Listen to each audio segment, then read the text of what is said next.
Hello friend, आप देख रहे हो हमारा चैनल ग्रो बुक्स। तो आज हम फिर से आपके लिए नई बुक लाए हैं, जिस बुक का नाम है ट्रिब ऑफ मेंटर्स।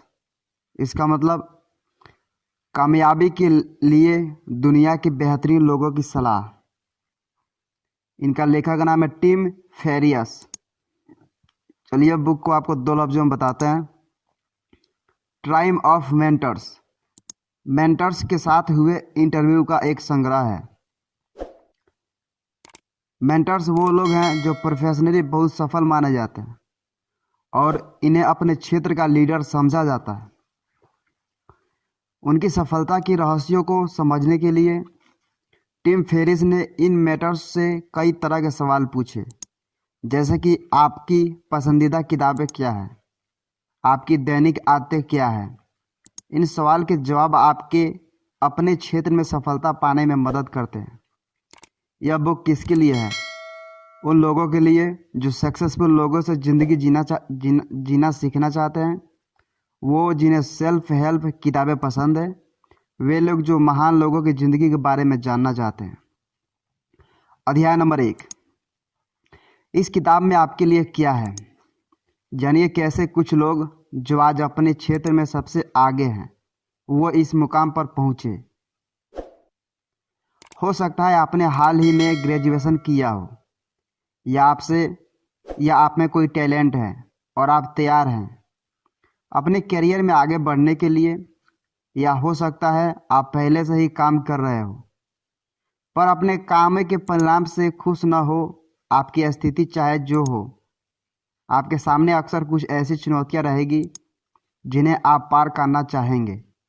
इन चुनौतियों को पार करने में मेंटर्स आपकी मदद कर सकते हैं। ये मेंटर्स वो लोग हैं जो दुनिया भर में प्रसिद्ध हैं और इन सब ने अपने क्षेत्र में अपनी एक खास जगह बनाई है। टिम फेरिस जिन्होंने ये किताब लिखी है, वो खुद एक जाने माने एंटरप्रेन्योर हैं, जिन्होंने ये किताब उन लोगों के लिए लिखी जिन्हें बस थोड़ी इंस्पिरेशन की ज़रूरत है। इसमें दुनिया के कुछ सबसे बेहतरीन दिमाग वो बातें बताते हैं जो अच्छी ज़िंदगी जीने के लिए बहुत ज़रूरी है। इसके अलावा आप जानेंगे एक किताब जो टेरी क्रूज और जिमी फैलन दोनों के दिलों के करीब है। एक ऐसा सेल्फ इन्वेस्टमेंट जो सभी मेंटर्स करते हैं और करने की सलाह देते हैं। फॉरेस्ट बाथिंग के फ़ायदे। अध्याय नंबर 2, ज़िंदगी में आगे बढ़ने और सफल होने के लिए वो किताबें पढ़ें जो आपको इंस्पायर करती है। अलग अलग लोगों के लिए सफलता का मतलब अलग अलग होता है, पर हम सब इस बात से सहमत होंगे कि दुनिया में अगर कोई लीडर या मेंटर के रूप में जाना जाता हो तो उसने कुछ हद तक सफलता तो पाई ही है। यही कारण है कि सक्सेसफुल लोगों की आदतों का पता लगाने के लिए लेखक ने दुनिया भर में प्रसिद्ध मेंटर्स का इंटरव्यू लिया। तो लेखक को क्या पता चला? अगर आपसे कोई पूछे कि कौन सी आदत सफल होने के लिए सबसे ज़रूरी है, तो आप क्या जवाब देंगे? हो सकता है किताबें पढ़ना आपको सफल बनाने की सबसे ज़रूरी आदत ना लगती हो, पर लेखक ने अपने इंटरव्यू में पाया कि कई लीडर्स के लिए किताबें ही इंस्पिरेशन का सबसे ज़रूरी माध्यम थी। उदाहरण के लिए ब्रिटिश जर्नलिस्ट मैट रिडले, जिनकी विज्ञान और अर्थशास्त्र पर लिखी किताबें दुनिया भर में लाखों लोगों द्वारा पढ़ी जाती है और 30 भाषाओं से ज़्यादा में ट्रांसलेट हो चुकी है। उनकी ज़िंदगी पर रिसर्च डॉकिंस की लिखी किताब द सेल्फिश जीन का बहुत असर पड़ा। डॉकिंस की इन किताब ने उन्हें ज़िंदगी क्या है यह समझने में मदद की। इस किताब ने विज्ञान की किताबों को लिखने का तरीका पूरी तरह से बदल दिया। आमतौर पर जिन किताबों को मेंटर्स सबसे ज़्यादा सराहते हैं, वो हमें ज़िंदगी में गाइड करने वाली किताबें होती है। Talk show host Jimmy Fallon और एक्टर ऑफ फार्मर एन ऑफ एल स्टार टेरी क्रूज दोनों विक्टर फ्रैंकल की लिखी किताब में मिस सर्च फॉर मीनिंग को बहुत सराहते हैं। फैलन को लगता है कि इस किताब ने उन्हें एक बेहतरीन इंसान बनने में मदद की है, और क्रूज के हिसाब से यह किताब उन्हें ज़िंदगी में सबसे ज़रूरी चीज़ों पर ध्यान देने में मदद करती है। सामाजिक विज्ञान के शोधकर्ता और टेड टॉक के सुपरस्टार डॉ ब्रेन ब्राउन का कहना है कि हैरियर लर्नर की वाइट वोट यू अपोलोजाइज ने उनके काफ़ी मांगने के दृष्टिकोण में क्रांति ला दी थी। और आयन रेड की लिखी किताब द फाउंटेनेड हेन ने वाइड मैगजीन के को फाउंडर केविन किले को आत्मनिर्भरता का महत्व सिखाया, इतना कि इसे पढ़ने के बाद उन्होंने स्कूल छोड़ दिया। मारिया शारापोवा, जो कि 5 बार स्लैम टेनिस चैंपियन रह चुकी है, उन्हें खुशी के बारे में बेहद ज़रूरी इनसाइट्स जोएल बेन एजी की किताब पढ़कर मिले, जिसका नाम था the beggar and the secret of happiness a true story. कई बार बच्चों के लिए लिखी किताबों में भी जिंदगी में जुड़ी बातें मिल सकती है। उदाहरण के लिए Ted talk curates Chris Anderson कभी नहीं भूलेंगे कि किस तरह से एस लेविस की किताब द क्रॉनिकल ऑफ नोनियो ने उनकी कल्पना को निखारा, और जिमी फैलन के लिए the monster at the end of the book आज भी बहादुरी की सीख देती है। अध्याय नंबर 3, हार आपकी आगे बढ़ने और सफल होने में मदद कर सकती है। हम में से ज़्यादातर लोगों ने अपनी ज़िंदगी में कभी न कभी एक बड़ी हार का सामना किया है। हालांकि हार से घबराना बहुत ज़रूरी है, पर इन हारों से सीखना उससे भी ज़्यादा ज़रूरी है। उदाहरण के लिए रिक रूबिन, जिन्होंने कई सारे ग्रैमी अवार्ड विनिंग रिकॉर्ड्स बनाए, हार से परिचित है। कई बार शानदार एम्बलस भी फ्लॉप हो जाता है और औसत एम्बलस हिट हो जाती है। हार से उन्होंने ये सीखा कि आपका इस बात पर कोई बस नहीं है कि आपका काम सराहा जाएगा या नहीं। आप सिर्फ अपने काम के प्रति ईमानदार रह सकते हैं और अपने काम को जितना बेहतर हो सके उतना बेहतर बना सकते हैं। हार आपको एक्शन लेने और खुद से सुधार लाने के लिए भी मोटिवेट कर सकती है। 15 साल सभी पब्लिशर्स से रिजेक्शन मिलने के बाद स्टीवन प्रेसफील्ड ने मान लिया कि वो अब और ऐसा नहीं होने देंगे। वो अपना टाइपड राइटर लेकर हॉलीवुड में काम करने के लिए न्यूयॉर्क पहुंच गए। न्यूयॉर्क पहुंचे कि उन्होंने जोशुआ टी जैस स्क्रीन प्ले लिखे। इसके बाद उन्होंने और बड़े बेहतर प्रोजेक्ट से मिले, जैसे कि रॉबर्ट रेडफोर्ड की दी लेजेंड ऑफ वेगन वेंस। 2005 में लियो बबोटा को लग रहा था कि वह एक फेलियर है। वो ओवरवेट थे, उनके काफ़ी कर्जा था और वे जंक फूड एडिक्टेड थे। हालांकि उसी साल उन्होंने अपनी सारी ऊर्जा अपनी सेहत अच्छी करने में लगा दी। उन्होंने इस अनुभव को जैन हैबिट्स नाम के ब्लॉग से साझा किया। इस ब्लॉग को पढ़कर कई लोगों को अपने सेहत को सुधारने की प्रेरणा मिली। इससे लगभग 2.5 करोड़ से भी ज़्यादा लोगों को मदद मिली। हारना एक अच्छा फ़ायदा यही है कि आपको आज़ादी मिल जाती है। हारने के बाद आप अपने काम के साथ एक्सपेरिमेंट कर सकते हैं, क्योंकि हारने के बाद एक्सपेंशन का बोझ हट जाता है। जब बेस्टी बॉयज का दूसरा एल्बम पॉल्स ब्यूटिक फ्लॉप हुआ तो बैंड ने कुछ समय के लिए पब्लिक के नज़र से हटकर अपने म्यूजियम पर ध्यान देकर उसे अच्छा किया। 3 साल बाद उन्होंने चेक योर हेड रिलीज़ की, जो कि आर्टिस्टिक और कंप्लीटली हिट बन गई। जब आप हारते हैं और उसे सीखकर खुद से सुधार करते हैं, तब हारना उतना डरावना नहीं होता। हारने से ना डरना आपको जोखिम लेने और इनोवेटिव बनने में मदद कर सकता है। इसलिए ग्रैमी अवार्ड विनिंग कॉमेडियन पेटो ओस्वाल्ड सुझाव देते हैं कि हमें हारने से नहीं डरना चाहिए। जब आप एक बार हार जाते हैं तो आप खुद में सुधार करना शुरू कर सकते हैं। अध्याय नंबर 4, सारी जरूरी इन्वेस्टमेंट ट्रेडिशनल नहीं होते हैं। इन्वेस्टमेंट सब सुन के ही आपके मन में स्टॉक मार्केट का ख्याल आता होगा, पर इन्वेस्टमेंट के शब्द का मतलब इससे कहीं ज़्यादा है। मेंटर्स के लिए सबसे अच्छा इन्वेस्टमेंट है वो है जो आपको अपने करियर में आगे ले जाती है। वाइड को फाउंडर केविन केली को आज भी याद है कि किस तरह उन्होंने 200 के पहले इन्वेस्टर में उन्होंने चीज़ें सिखाई जो उनकी बिजनेस में मास्टर की डिग्री भी नहीं सिखा पाई थी। ये सीख उन्हें काफ़ी कम पैसे में मिल गई। $200 से उन्होंने रोलिंग स्टोन में ट्रैवल गाइड कैटलॉग का एक एड पब्लिश किया। जब उन्होंने ये एड पब्लिश करवाया, उस समय उनके पास ऐसा कोई कैटलॉग नहीं था। पर सूझबूझ से पैसा बचाकर उन्होंने भी कैटलॉग बनाया और पब्लिशिंग की दुनिया में अपना पहला कदम रखा। थेरेपिस्ट और रिलेशनशिप गुरु एस्तेर परेल ने 9 भाषाएं सीखकर खुद में इन्वेस्ट किया। इसकी वजह से वो अब दुनिया भर में लोगों से अच्छी तरह बात कर पाती है। इससे बहुत फ़ायदा हुआ। सेक्स और रिलेशनशिप कॉम्प्लेक्स टॉपिक्स है, पर वो हमेशा इससे जुड़ी बातों को सही शब्द में बोल पाती है। कई बार दूसरों पर किया हुआ इन्वेस्टमेंट सबसे ज़्यादा रिवार्डिंग हो सकता है। उदाहरण के लिए जैसन फ्राइड, जो सॉफ्टवेयर कंपनी बेसकैप के सीईओ हैं, के कुछ सबसे रिवार्डिंग पल वो पल है जब उन्होंने अपने दोस्तों की मदद की थी। एक बार जब उनके किसी दोस्त ने नया जिम खोला था तो उन्होंने 1 महीने तक उस जिम का रेंट भरा, वो भी बदले में बिना कुछ चाहे। हालांकि खुद में इन्वेस्टमेंट करना सबसे ज़रूरी है। 2007 में हफिंगटन पोस्ट की फाउंडर अरियाना हाफकिंडर थकान से बेहोश हो गई थी। इस घटना के बाद उन्होंने ब्रेक लेने का फैसला लिया और अपनी सेहत पर इन्वेस्ट करना शुरू किया। उन्हें पूरा विश्वास था कि इससे उनकी प्रोफेशनल ही नहीं बल्कि पर्सनल लाइफ में भी मदद मिलेगी। मेंटर्स का यह मानना था कि मेडिटेशन सबसे अच्छा सेल्फ इन्वेस्टमेंट है जो कोई भी कर सकता है।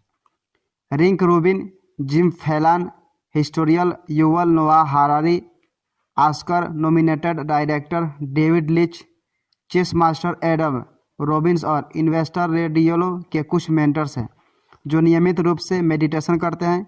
इन सबका मानना है कि मेडिटेशन इन्हें पर्सनल इनसाइट्स और लंबे समय तक फोकस करने की क्षमता देता है। इसके अलावा ये ज़िंदगी में आने वाली मुश्किलों को पार करने में भी इनकी मदद करता है। अध्याय नंबर 5, किसी कम्युनिटी में हिस्सा लेकर, ज़रूरी चीज़ों को प्रायोरिटी देकर या चीज़ों को अलग नज़रिए से देखकर भी सेल्फ इम्प्रूवमेंट किया जा सकता है। चाहे कोई व्यक्ति कितने भी अच्छा हो, फिर भी वो खुद को इम्प्रूव कर सकता है। इस किताब के लेखक जानना चाहते हैं कि मेंटर्स खुद को इम्प्रूव करने के लिए किस तरह के तरीकों का इस्तेमाल करते हैं। जैसन फ्राइड और नील एस्ट्रॉस दोनों ने पाया कि जिम और एक्सरसाइज रूटीन में दोनों में दोस्ती की कम्युनिटी बनाने में बहुत फ़ायदा मिलता है। एस्ट्रॉस का कहना है कि दोस्तों के साथ जिम करना उन्हें अच्छा लगता है। इस तरह से वो जिम और एक्सरसाइज के लिए मोटिवेटेड रहते हैं। रूबिन ने भी अपने जिम कम्युनिटी की मदद से 100 पाउंड से ज़्यादा वजन घटाया है। कुछ मेंटर्स का मानना है कि खुद को इम्प्रूव करने के लिए आपको अपने लिए ज़रूरी चीज़ों का प्राथमिकता देने की ज़रूरत है। जैसन फ्राइड को अपना वर्कआउट रूटीन घटाकर फ़ायदा हुआ। उन्हें लगा कि एक्सरसाइज उनके लिए ऐसी आदत बन गई थी जिसे वो दूसरी बुरी आदतों को जस्टिफाई करने लगे थे, जैसे कि कम सोना और अच्छे से खाना नहीं खाना। इसलिए उन्होंने अपना वर्क रूटीन छोटा करके फ़ायदा हुआ। डॉक्टर ब्रेन ब्राउन को लगता है कि अच्छी नींद सभी को प्राथमिकता होनी चाहिए। उनका मानना है कि अच्छी नींद आपकी ज़िंदगी को बेहतर करता है। केविन केली को भी ज़रूरी चीज़ों को प्राथमिकता देने से फ़ायदा मिला है। वो सिर्फ उन्हीं प्रोजेक्ट को चुनते हैं जिसे करने के लिए उनके पास ज़रूरी स्किल्स हैं। सेल्फ इम्प्रूवमेंट का एक और रहस्य है, वो है चीज़ों को अलग तरीके से देखना। जाना लेविन बोनोड कॉलेज में फिजिक्स और एस्ट्रोनॉमी की प्रोफेसर है। उन्हें पहले लगा था कि ज़िंदगी में मुश्किलें खुशियों में बांधक है, पर अब उनका नज़रिया थोड़ा बदल चुका है। अब वो ज़िंदगी को मुश्किलों की एक सीरीज की तरह देखती है, जिसे अगर सही से पार किया जाए तो व्यक्ति को सीखने और इम्प्रूव करने का मौका मिलता है। ज़िंदगी को इस तरह से देखकर उन्हें खुशी मिलती है। बियर ग्रिल्स, जो पहले ब्रिटेन स्पेशल फोर्स के मेंबर थे और अपने एमी नॉमिनेटेड सर्वाइवल शो के स्टार है, का मानना है कि भविष्य के बारे में सोचकर डरने के लिए ज़िंदगी बहुत छोटी है। वो चाहे अपने घर में हो या घने जंगल में, वो हमेशा वर्तमान में ही जीते हैं। अध्याय नंबर 6, वर्क ओवरलोड से सामना करने के लिए खुद को हाँ और दूसरों को ना बोलना सीखें। जेड ने एक बार कहा था कि ज़्यादा पैसों के साथ ज़्यादा समय भी आता है। लेखक ने मेंटर से पूछा कि वो किस तरह सफलता के साथ आने वाली मुश्किलों का सामना करते हैं। कई मेंटर्स की यह मानना है कि हमें खुद को थोड़े थोड़े समय पर रीसेट और रीसेंटर करने की ज़रूरत है। कुछ मेंटर्स जैसे कि जैसन फ्राइड और 5 बार वेट लिफ्टिंग वर्ल्ड चैंपियन अनिला गैंगरेक नियमित रूप से बाहर घूमकर खुद को रीसेट और रीसेंटर करते हैं। फ्राइड को नई जगह पर घूमना पसंद है। उनका मानना है कि नए वातावरण पर ध्यान देने से उनका दिमाग क्लियर होता है। ग्रेगोरो को जंगलों में घूमना पसंद है। ये एक जापानी रेस्टोरेटिव प्रैक्टिस है जिसे फॉरेस्ट बर्थिंग कहते हैं। इसमें व्यक्ति जंगल की आवाज़, खुशबू और ठंडी हवा को अपने अंदर समाने देता है। ये शरीर और दिमाग को रिफ्रेश कर देता है। बाकी रिस्टोरेटिव तरीकों में शामिल है नैप लेना, जिसका इस्तेमाल ऊपर के चीफ ब्राउन अफसर बेजोमा सेंट जॉन करते हैं। सेक्स, जो कि पीपल्स चाइल्ड्स award winner Ashton Kutcher recommend करते हैं, या कुछ समय के लिए उन सभी चीज़ों के बारे में सोचना जिनके लिए आप ग्रेटफुल हो सकते हैं, जो साइकोलॉजिस्ट और बेस्ट सेलिंग लेखक डॉक्टर जिम केहर खुद को रिसेट करने के लिए इस्तेमाल करती है। कभी कभी जब आपके पास काम बहुत हो और वक्त कम, तब आपको ना बोलने की ज़रूरत है। प्रसिद्ध लेखक रबी लॉर्ड जोनाथन शेक और युवल नोआ हरारी दोनों ऐसे लोगों को हायर किया हुआ है। उनके लिए पब्लिक स्पीकिंग की रिक्वेस्ट को पहले ही मना कर देते हैं। पर हम सब अपनी ज़िंदगी में ऐसे लोग नहीं रख सकते जो हमारे लिए दूसरों को ना कहे। जब नील एस्ट्रोस को कभी हाँ या ना में चुनना होता है तो वो अपने आप से पूछते हैं कि कहीं वो सिर्फ इसलिए तो हाँ नहीं बोल रहे हैं ताकि दूसरों को बुरा ना लगे। अगर यही बात होती है तो वो विनम्रता से मना कर देते हैं। जब केविन केली को किसी इवेंट के इनविटेशन के बारे में डिसीजन लेना होता है तो वो खुद से पूछते हैं कि क्या वो तब भी इनविटेशन एक्सपेक्ट करते हैं। अगर इवेंट कल होता, अगर उनका जवाब हाँ होता है तो वो इनविटेशन एक्सपेक्ट कर लेते हैं, वरना मना कर देते हैं। हालांकि मिलेनियर एंटरप्रेन्योर गैरी वी का मानना है कि कभी कभी चाहे हमारा मन मना करने के ही क्यों न कर रहा हो, हमें हाँ बोलने चाहिए। ज़िंदगी में सरप्राइजेज के लिए वो 20% बार हाँ बोलते हैं, भले ही उनका मन ना बोलने का कर रहा हो। अध्याय नंबर 7, भविष्य के बारे में सोचकर डरने के बजाय अपने पैशन पर ध्यान दें। एक सवाल जो मेंटर्स से सबसे ज़्यादा पूछा जाता है वो ये है कि अपना करियर शुरू कर रहे लोगों के लिए उनका क्या सुझाव है। जब लेखक ने यह सवाल मेंटर से पूछा तो कई मेंटर्स ने जवाब दिया कि फ्यूचर के डर से डिस्ट्रैक्ट होने के बजाय हमें अपने प्रेजेंट पर ध्यान देना चाहिए। सोशल मीडिया गुरु और trade setting entrepreneur Gary Vee कहते हैं कि अक्सर लोग चिंता करते हैं कि वो 5 साल बाद कहाँ होंगे, जबकि वर्तमान में वो टीवी देखकर या ड्रिंक पीकर अपना टाइम बर्बाद करते हैं। सच्चाई यह है कि अगर आप हर दिन अच्छे से इस्तेमाल करेंगे तो आपका भविष्य अपने आप अच्छा हो जाएगा। जिंदगी में अनिश्चितताओं से डरना स्वाभाविक है, पर आप इसकी वजह से खुद को पैरालाइज ना होने दें।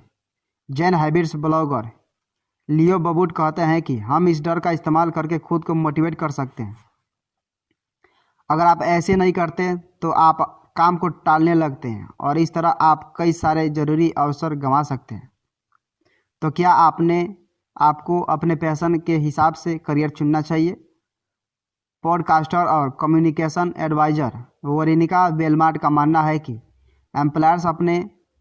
एम्प्लॉयर्स आपके एम्बिशंस को सराहेंगे अगर उन्हें दिखेगा कि आप अपने काम पर नौकरी मिलने से पहले ही बहुत मेहनत कर चुके हैं। इस तरह लेजेंडरी स्केटबोर्डर टोनी हॉक भी मानते हैं कि असली सफलता तभी मिलती है जब आप अपनी सपनों को ज़िंदगी जी रहे होते हैं। कुछ मेंटर्स को लगता है कि हमें एक स्ट्रेटेजिक अप्रोच की ज़रूरत है। केविन केली हमें बताते हैं कि अपने पैसे से जुड़े स्किल्स अच्छी तरह से सीखना क्यों ज़रूरी है। अगर आपने ये स्किल्स सीख लिए हैं तो आप ऐसे जॉब्स करना चाहेंगे जिससे आप अपने स्किल्स का इस्तेमाल करके पैसे कमा सकते हैं। अगर आपको नहीं पता है कि आपका पैशन क्या है तो भी आपको घबराने की ज़रूरत नहीं है। युवल नोआ हरारी हमें याद दिलाते हैं कि हम एक ऐसी दुनिया में जी रहे हैं जो बहुत तेज़ी से बदल रही है। हो सकता है कि आपका ड्रीम जॉब आज से 10 या 20 साल बाद वजूद में ही ना रहे। इसलिए आज के समय में आपको अपना इमोशनल इंटेलिजेंस डेवलप करने और मजबूत बनने की सबसे ज़्यादा ज़रूरत है। इससे आपको फ्यूचर में मदद मिलेगी। और अगर आप एक प्रोफेशनल सेंट्रल हो जाते हैं तो आपको मरिया सरापावी की एक बात कभी नहीं भूलनी चाहिए। हमेशा समय पर प्लीज़ और थैंक यू बोलना सीखिए। कोई भी बदतमीजी व्यक्ति को पसंद नहीं करता, भले ही वो व्यक्ति कितने भी सफल क्यों ना हो। अध्याय नंबर 8, कोई भी सलाह सिर्फ इसलिए मत मानिए क्योंकि वह सलाह ट्रेडिंग है या बहुत सारे लोग उसे मानते हैं। हमने बहुत सारी अच्छी सलाह सुन ली, अब कुछ बुरी सलाहों को देखते हैं जो मेंटर्स को मिली थी। एड कोहेन, जिन्होंने 71 वेट लिफ्टिंग से जुड़े वर्ल्ड रिकॉर्ड्स बनाए, लोगों को सलाह देता है कि हमें न्यू ट्रैकिंग सिर्फ इसलिए नहीं अपनानी चाहिए क्योंकि वह ट्रेडिंग है। इस बात को याद रखिए कि ऐसा सलाह जिस समय पर परखा गया हो उसे मानने में फ़ायदा है। सेक्रेमेंटो स्थित सुपर ट्रेनिंग जिम के फाउंडर मार्क बेल लोगों को कहते हैं कि कोई भी मुश्किल काम करने से पहले हमें 2 बार सोचना चाहिए। हो सकता है आपको भी सबसे ज़्यादा वजन उठाने की कोशिश करने वाले वेट लिफ्टर की तरह अपना करियर गंवाना पड़ जाए, इसलिए आप अपने जोन में जितनी अच्छा काम कर सकते हैं उतना अच्छा काम करने की कोशिश कीजिए। कई लोग इस बात से सहमत होंगे कि हमें वो सलाह नहीं माननी चाहिए जो हमारी काम की क्वालिटी को कम कर सकती है। आज के समय में अगर कोई क्रिएटिव इंडस्ट्री में अपना करियर शुरू करता है तो उसे यह सलाह दी जाती है कि सोशल मीडिया पर अपने ब्रांड को ग्रो करना और हाइप बनाना बहुत ज़रूरी है, पर सच यह है कि अपने क्राफ्ट पर ध्यान देना इससे कई गुना ज़्यादा ज़रूरी है, खासकर जब बात अपने काम में संतुष्टि पाने की आती है। हॉलीवुड स्क्रीन राइटर स्टीवन प्रेसफील्ड बताते हैं कि सोशल मीडिया के रिवार्ड्स कितने सुपरफिशियल हैं। उनका मानना है कि असली संतुष्टि अपने काम को अच्छा तरह से लंबे समय तक करने से आती है। आप बस अपने काम में अपना समय इन्वेस्ट करें और बाकी सब अपने आप होगा। मशहूर कैसर रिसर्चर लिव्स कैटली को लगता है कि आजकल बुरी सलाहों एक ट्रेंड चल रहा है। बडिंग साइलिस्ट को अक्सर यह सलाह दी जाती है कि वह अपनी रिसर्च फाइंडिंग्स दूसरों से शेयर न करे, नहीं तो उनका आइडिया कोई चुरा लेगा। लेकिन कैटली का मानना है कि लोगों के बीच ज़्यादा टीम वर्क और एक दूसरे के बीच चीज़ें शेयर करना इच्छा होनी चाहिए। इस तरह से कॉपरेशन के साइंस के क्षेत्र में काम करना और मज़ेदार बन सकता है। इसे साइंस में और ज़्यादा प्रोग्रेस भी होगा। हालांकि अगर आपके पास टीम मेट्स है तब भी आपको उन्हें ब्लाइंडली फॉलो करने से बचना होगा। रे डेलियो आपको बाजार में सिर्फ दूसरे लोगों को देखकर निवेश करने में मना करते हैं। इस बात की संभावना है कि उस बाजार में कई लोगों ने निवेश किया है और उस वजह से उसकी कीमतें ज़्यादा बढ़ी हुई हो। इस तरह इंडस्ट्री एक्सपर्ट की सलाह भी हमें अच्छी नहीं होती। स्कॉट बेल्स्की, जो कि सोशल मीडिया प्लेटफॉर्म बिहांस के फाउंडर हैं, मानते हैं कि अक्सर आउटसाइडर ही इंडस्ट्री में क्रांति लाते हैं, ना कि एक्सपर्ट्स। उबर और एयरबीएनबी के फाउंडर्स ऐसे आउटसाइडर के उदाहरण हैं। ये लोग ऐसे पहले से बनाए हुए रूल्स को तोड़कर करते हैं। अध्याय नंबर 9, खुद की और दूसरों की इज्जत करें। लेखक ने सभी मेंटर से पूछा कि अगर उन्होंने दुनिया के सभी लोगों को एक सलाह देने का मौका मिले तो वो कौन सी सलाह देंगे। कई मेंटर्स ने लोगों को एक दूसरे के प्रति अच्छा बनने के लिए कहा। सेल्सफोर्स के सीईओ मार्क बेनियो ऑफ फिलैंथ्रोपिस्ट, जो सभी को यह पता करने का सुझाव देते हैं कि वो किस तरह से अपने लोकल पब्लिक स्कूल की मदद कर सकते हैं। जरूरी नहीं है कि आप सिर्फ डोनेशन देकर ही ये मदद करें। आप सीधा स्कूल प्रिंसिपल से भी पूछ सकते हैं कि क्या आप उनकी मदद कर सकते हैं। जैसे छात्रों को मेंटर करना, ये बता के कि आप क्या करते हैं और वह किस तरह से आपकी तरफ बन सकते हैं। आपका बस थोड़ा समय भी छात्रों की ज़िंदगी पर बड़ा असर डाल सकता है। लेखक, फिलोसोफर और न्यूरो साइंटिस्ट सैम हैरिस लोगों को और रीजनेबल बनाने का सुझाव देते हैं। दूसरे लोगों से बात करके और विचारों के आदान प्रदान से हम एक प्रजाति के रूप में आगे बढ़ सकते हैं और इस तरह से हम आने वाली चुनौतियों से जीत सकते हैं। हिंसा दूसरी तरह अक्सर हमारी प्रगति को रोकती है। कुछ मेंटर्स का मानना है कि जो हमारे पास पहले से ही है उसका हमें अच्छे से इस्तेमाल करना चाहिए। रे डलियो और स्कॉट बेल्स्की लोगों को याद दिलाते हैं कि उन्हें ओपन माइंड रहना चाहिए और उन अवसरों को ढूंढना चाहिए जो उतने साधारण नहीं होते हैं। हो सकता है कि एक स्ट्रगल करने वाली टीम में शामिल होना आपको समझदारी वाला कदम ना लगे, पर यह अक्सर ज़्यादा रिवार्डिंग होता है बजाय कोई ऐसी टीम में शामिल होने से जो पहले से ही सफल हो। एक स्ट्रगलिंग टीम में आपको बहुत सारे बदलाव और नया चीज़ें देखने को मिलता है, पर इस तरह के अवसर भी जादू से अपने आप आपके दरवाजे पर नहीं आएगा। आपको हमेशा ऐसे अवसरों के लिए तैयार रहना होगा और सही समय आते ही इनका इस्तेमाल करना होगा। एक आखिरी सलाह जो मेंटर्स देते हैं वो है कि अगर आपने कोई अच्छा अवसर गंवा भी देते हैं तो आपको खुद को कोसना नहीं चाहिए। भले ही आपको लग रहा हो कि सब खत्म हो गया, पर यह सच नहीं है। ये आपके भविष्य का अंत नहीं है। लियो बोबोटी की बात याद रखिए, आप जैसे भी हो सही है। मारिया सरापोवा कहती है कि हमें अपने डिफरेंटल रियल पर्सनालिटी बनाने की कोशिश करनी चाहिए, न कि कोई और बनने की। दूसरे लोगों की बातें और उनके काम या कुछ व्हाट इफ्स से ये निर्धारित ना होने दे कि क्या आप हैं। आप खुद का लीडर बने और हो सकता है कि आप अगली पीढ़ी में मेंटर बन जाए। कुल मिलाकर एक सफल ज़िंदगी जीने के एक से ज़्यादा तरीके हैं। मेंटर्स द्वारा दी गई सलाहें ज़्यादा किताबें पढ़कर खुद में इन्वेस्ट करने से लेकर विफलता को गले लगाने और ना को ज़्यादा बार कहना आपको इंस्पायर और गाइड करने में मदद करेगा। भले ही आप अपने ज़िंदगी के किसी भी रास्ते पर हो, क्या करें। आप डिस्ट्रैक्शन से खुद का ध्यान भटकने ना दें। आपका ध्यान आपके समय से भी ज़्यादा मूल्यवान है।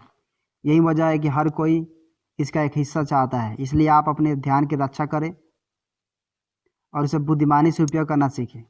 एरियाना हफिंगटन नियमित रूप से अपने फ़ोन पर ऐप्स को इधर उधर कर देती है। उनके स्थान को वो कई बार रीअरेंज करती है ताकि जब भी वह बेख्यालों में किसी ऐप को चेक कर शुरू करे तो उन्हें एक पल के लिए ये सोचना पड़े कि वो क्या कर रही है। यहाँ उन्हें रुक के थोड़ा सांस लेने और सोचने का अवसर देता है।